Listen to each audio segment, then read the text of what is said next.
Kangkung, ini harusnya nama akun nama yang sudah akunnya. dikirimkan tanggal 8 kemarin. Pertanyaannya, saya pernah dengar cerita dari guru agama saya bahwa ada 99 dunia lain yang berisi manusia tidak berdosa selain dunia kita atau Earth ini. Bumi.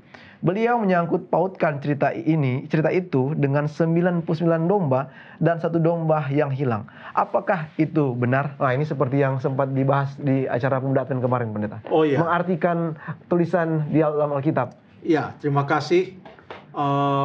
Jadi selain kita perlu menginterpretasikan Alkitab, jangankan Alkitab, membaca surat kabar sekalipun kita perlu untuk mengerti bahasa yang digunakan oleh jurnalis atau wartawan. Mendengarkan orang tua berkata kepada kita pun kita perlu menafsirkan. Ini kalau Bapak katakan ini pasti maksudnya demikian. Chattingan pun demikian juga guru. Kalau mengajar kita perlu untuk mengerti. Seringkali kita tidak bisa mengerti dengan baik dan terbukti dari hasil ujian yang tidak baik juga kan demikian. Jadi tidak semua apa yang dikatakan oleh guru kita ambil secara harafiah. Kalau beliau mengatakan saya sangat menghargai pekerjaan guru, saya juga pernah menjadi guru. Kalau ia menekankan bahwa ada 99 dunia lain yang tidak berdosa, ada 1 yang berdosa, yaitu bumi kita ini. Saya percaya guru dari saudara yang bertanya ini menggunakan hal itu dengan arti kiasan. Dan menggambarkan bahwa masih ada dunia-dunia lain yang tidak berdosa, tapi ada 1 yang berdosa. Demikian, saya coba membayangkan. Tetapi karena pertanyaan ini menyebutkan ada angka 99, lalu kemudian ada juga angka 1, itu terdapat di dalam Alkitab. Kita coba lihat ayatnya di dalam Injil Lukas pasal yang ke-15. Injil Lukas pasal yang ke-15. Itu ada perumpamaan tentang domba yang hilang. Mari kita baca ayat yang ke-4, mulai ayat yang ke-4. Ayatnya yang ke-4. Ya. Siapakah di antara kamu yang mempunyai 100 ekor domba, dan jikalau ia kehilangan seekor di antaranya, tidak meninggalkan yang 99 ekor di padang gurun, dan pergi mencari yang sesat itu sampai ia menemukannya? Terima kasih.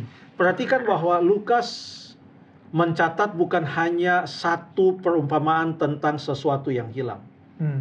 Tetapi di dalam pasal 15 Injil Lukas ada 3 perumpamaan, semuanya tentang sesuatu atau seseorang yang hilang. Yang pertama, ayat 1 sampai ayat yang ke-7 itu tentang perumpamaan domba yang hilang. Lalu ayat 8 sampai ayat 10 perumpamaan tentang dirham atau mata uang, koin yang hilang. Lalu kemudian ayat 11 cukup panjang perumpamaan itu sampai ayat yang ke-32 tentang anak yang hilang. Dan di dalam perumpamaan ini angka-angka yang digunakan itu berbeda. Karena dalam perumpamaan yang pertama ada 100 ekor domba, 1 hilang, 99 di kandang. Ada di kandang. Lalu perumpamaan yang kedua, ada 10 dirham, hanya 1 yang hilang, ada 9. Lalu untuk anak yang hilang, tidak disebutkan berapa yang hilang, tapi disebutkan siapa yang hilang. Karena ada 2 orang anak yang sulung dan yang bungsu. Tidak disebutkan 1 hilang, tinggal 1, tetapi yang bungsu yang hilang. Sebelum kita menjawab secara spesifik pertanyaan tadi, ada satu pelajaran rohani di sini sebenarnya. Bahwa seringkali kita berpikir bahwa Allah hanya mementingkan angka. Yang penting jumlahnya banyak sudah cukup. Kalau gereja itu penuh, cukup. Yang penting jumlahnya banyak, tambah kursi, taruh di balkon, bikin tenda di luar, wah sudah bagus. Tetapi Tuhan bukan hanya melihat jumlah. Dia tidak hanya melihat berapa yang hadir, tapi dia mau melihat siapa yang hadir. Oleh karena dalam perumpamaan tentang anak yang hilang, tidak disebutkan berapa yang hilang, tapi disebutkan siapa yang hilang, yakni yang bungsu. Jadi angka penting, tetapi lebih penting dari angka adalah siapa yang hilang. Jadi kalau kita menggunakan perumpamaan ini dengan mengatakan bahwa ada 99 dunia yang lain dan satu yang tidak hilang dan satu hilang, yakni bumi kita, maka dalam menafsirkan Alkitab kita perlu konsisten. Jadi konteksnya kita lihat, dan kita juga perlu melihat dia punya konten, dan kita juga perlu untuk konsisten.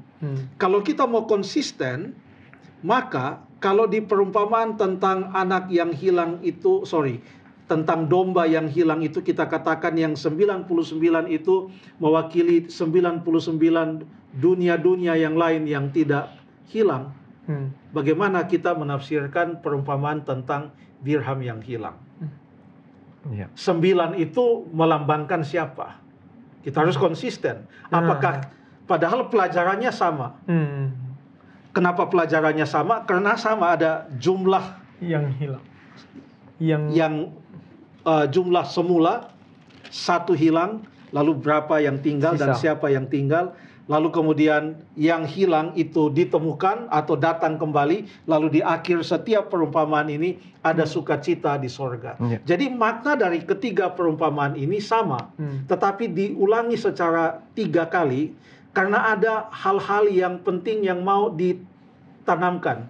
Tapi bukan saatnya kita membahas, itu bisa jadi seperti sebuah renungan untuk melihat hal-hal yang indah di dalam ketiga perumpamaan ini. Tapi kita harus konsisten.